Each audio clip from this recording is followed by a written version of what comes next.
Finally some good news.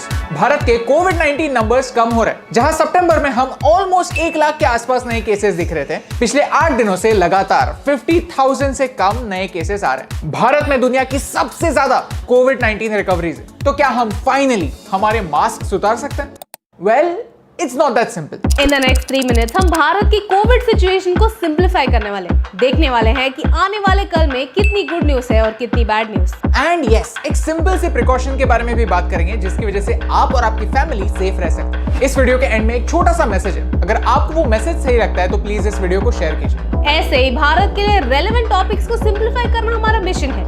हमें support करने के लिए हमारे YouTube चैनल को सब्सक्राइब कीजिए और इस बेल आइकॉन को प्रेस कीजिए। नंबर 1, जहां भारत में केसेस कम हो रहे हैं, दूसरे देशों में हाल उल्टा है। इस थर्सडे से दिसंबर तक इंग्लैंड में सेकंड लॉकडाउन डिक्लेयर हुआ है। इंग्लैंड एक ऐसी कंट्री जिसको लग रहा था कि कोविड कंट्रोल में आ रहा है, केसेस कम हो रहे हैं, कर्व फ्लैट हो रहा है। इनफैक्ट जून से सितंबर तक केसेस ना के बराबर थे और अब सडनली हर दिन 20,000 केसेस डिटेक्ट हो रहे हैं। और ये सिर्फ एक देश की बात नहीं है। इजराइल, फ्रांस, जर्मनी, इटली, इन सारे देशों में भी सेकेंड वेव आ रहा है। And the reason? Winter is coming. When you sneeze, cough or even talk, you release fluids. ये fluids surfaces पर settle हो जाते हैं जिससे वायरस स्प्रेड हो सकता है। एक्सपर्ट्स कहते हैं कि समर्स में ये ड्रॉपलेट्स इवेपोरेट हो जाते हैं। तो समर्स में ड्रॉपलेट्स की वजह से कोविड उतना नहीं फैलता। कॉन्टैक्ट ट्रांसमिशन, एरोसोल ट्रांसमिशन, ऐसे अलग रीजंस होते हैं। और अब विंटर्स में टेंपरेचर कम होने की वजह से ड्रॉपलेट्स को इवेपोरेट होने में टाइम लगेगा और ये ड्रॉपलेट ट्रांसमिशन का रेट बढ़ेगा। और ला नीना ये वेदर फिनोमेनन की वजह से भारत के विंटर्स नॉर्मल से ज्यादा हार्श होने वाले हैं। तो हम सबको विंटर्स में एक्स्ट्रा केयरफुल रहना होगा। नंबर 2, ये लो नंबर्स कितने रिलायबल हैं?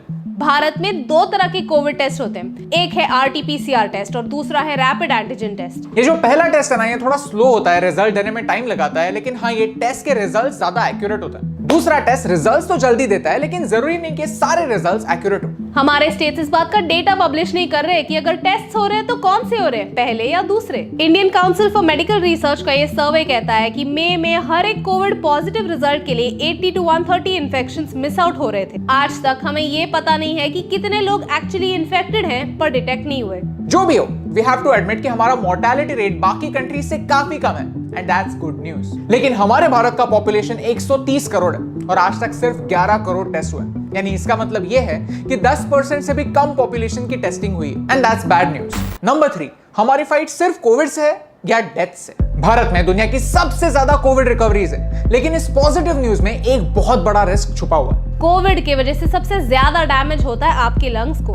कोविड पेशेंट्स के एक्सपीरियंसेस ऑनलाइन देखिए, डॉक्टर्स के इंटरव्यू सुनिए, सब में लॉन्ग टर्म इफेक्ट्स के बारे में कुछ कॉमन चीजें हैं। ये रिसर्च कहता है कि हर 3 में से 1 रिकवर्ड कोविड पेशेंट को सिवियर लंग डैमेज होने के चांसेस हैं और एयर पोल्यूशन उनके लिए फेटल हो सकता है। पोल्यूशन हर 5 में से 1 रिकवर्ड पेशेंट को क्रिटिकल कंडीशन में डाल सकता है। शायद इनके डेथ्स कोविड डेथ्स में काउंट ना हो, लेकिन उनकी लाइफ के बारे में थोड़ा सा सोचना हमारी जिम्मेदारी है। मैं जिस एरिया में रहता हूँ वहां पर 10 से ज्यादा कोविड पेशेंट्स हो चुके हैं। वो अभी रिकवर हो गए, लेकिन उनकी सेफ्टी के लिए इस साल IPL के बाद, दिवाली के टाइम पर या फिर न्यू ईयर्स के टाइम पर मैं या फिर हमारी सोसाइटी का कोई भी पटाखे नहीं जलाने वाला। Burning waste or stubble is dangerous for us, but now it can be lethal.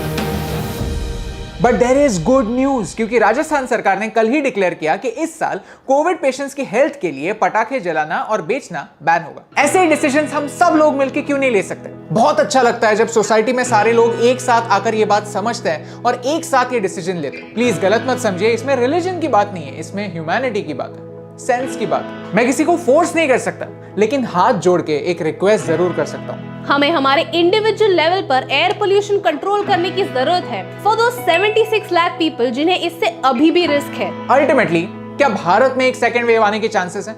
ये एक पैराडॉक्स है। अगर ज्यादा लोग मानेंगे कि हमने कोविड को हरा दिया है, सेकेंड वेव आएगी ही नहीं, तो सेकेंड वेव जरूर आएगी, क्योंकि हम प्रिकॉशंस लेना बंद करेंगे। और अगर ज्यादा लोग मानते हैं कि सेकेंड वेव आने वाली है, वो प्रिकॉशंस लेते हैं और उतने ही केयरफुल रहते हैं जितना मई महीने में रहते थे, तो शायद हम सेकेंड वेव को कंट्रोल कर सकते हैं। 8 महीने हो गए, लेकिन फिर भी हम मास्क ठीक से पहनना सीख नहीं पाए। प्लीज इस वीडियो को उन लोगों तक पहुंचाने में हेल्प कीजिए जो ऐसे या फिर ऐसे मास्क पहनते हैं। यस, आज केसेस कम हो रहे हैं, लेकिन इसका ये मतलब नहीं कि हम ओवर कॉन्फिडेंट हो जाए और प्रिकॉशंस लेना बंद कर दें। आज भारत में कोविड के नंबर्स कम हो रहे हैं, यस, लेकिन ये न्यूज असल में गुड न्यूज तभी होगी जब विंटर सीजन के बाद भी ये नंबर्स घटते रहेंगे और आखिर में फ्लैट हो जाएंगे। जब तक वैक्सीन नहीं आ जाती और सब लोगों तक पहुंच नहीं जाती, तब तक हम ये फाइट जीते नहीं। यहां पर सबसे बड़ी गुड न्यूज ये है कि भारत का फ्यूचर कैसे होने वाला है ये आपके हाथ में, क्योंकि मास्क पहनना आपके हाथ में, पोल्यूशन कम करना आपके हाथ में और कोऑपरेट करके कोविड इडियट ना बनना भी आपके ही हाथ में।